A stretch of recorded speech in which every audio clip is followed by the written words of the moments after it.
अरविंद केजरीवाल को आज supreme court से अंतरिम जमानत मिल गई है। कोर्ट द्वारा पिछली सुनवाई में ही इसके संकेत मिल गए थे। अंतरिम जमानत मिलने से दिल्ली शराब घोटाले मामले में जेल में बंद मुख्यमंत्री अरविंद केजरीवाल को बड़ी राहत मिली है। सुप्रीम कोर्ट ने अरविंद केजरीवाल को 1 जून के लिए अंतरिम जमानत दी है। कोर्ट ने केजरीवाल को 2 जून को सरेंडर करने को कहा है। देखिए, ये सत्य की विजय है, ये इस देश के लोकतंत्र की विजय है, ये इस देश के संविधान की विजय है।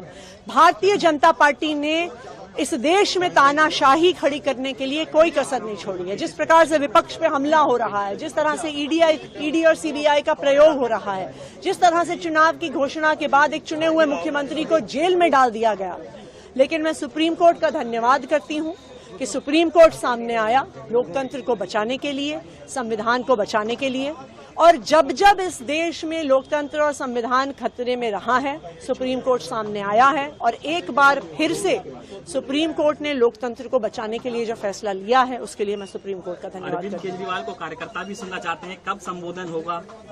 अरविंद केजरीवाल जी आज शाम को तिहाड़ से बाहर आएंगे और मुझे भरोसा है कि वो दिल्ली के लोगों को और देश के लोगों को जरूर संबोधित करेंगे। अब ये थीम बदल जाएगी जेल का जवाब बॉक्स।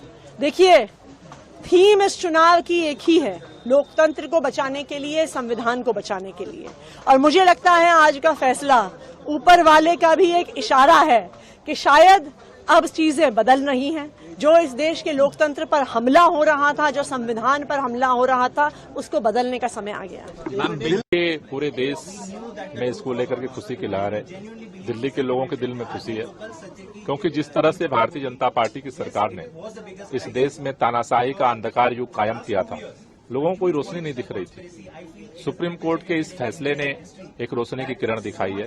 इसलिए पूरी दिल्ली, पूरा देश उनका शुक्रगुजार है। हम उनका धन्यवाद करते हैं और हमें इस बात का भरोसा है कि देश में जो इस तानाशाही के खिलाफ लड़ाई चल रही है, संविधान और लोकतंत्र को बचाने की लड़ाई चल रही है, अरविंद केजरीवाल जी के बाहर आने से ये लड़ाई और मजबूत होगी और देश ये लड़ाई जीतेगा।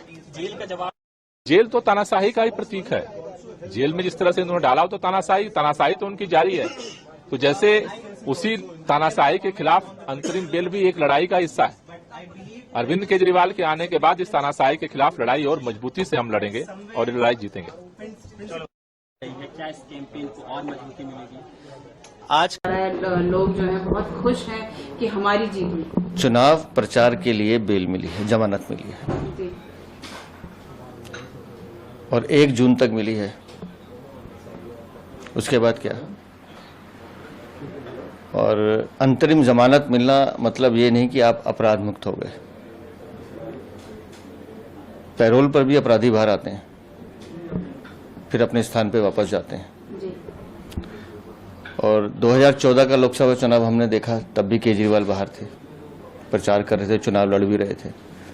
2019 में भी बाहर थे। तो किसी व्यक्ति के आने नहीं आने से चुनाव पे कोई फर्क नहीं पड़ता है। दिल्ली की 7 सीटें भारतीय जनता पार्टी जीतने जा रही है, जनता के आशीर्वाद से और कार्यकर्ताओं के दम पर। जी सर, लेकिन आम आदमी पार्टी इल्जाम थे वो गलत है, इसीलिए जो है उनको, मैंने कहा ना, अंतरिम जमानत दी है माननीय न्यायालय ने, अपराध मुक्त नहीं किया है। जो सत्य है वो सत्य यही है कि 100 करोड़ से ज्यादा का घोटाला शराब घोटाले में किया गया, जिसके सूत्रधार माननीय मुख्यमंत्री हैं। तो सत्य थोड़ी देर के लिए बाधित हो सकता है, पराजित नहीं होगा। हम भी यही कह रहे हैं। ब्यूरो रिपोर्ट, टीम मानस न्यूज।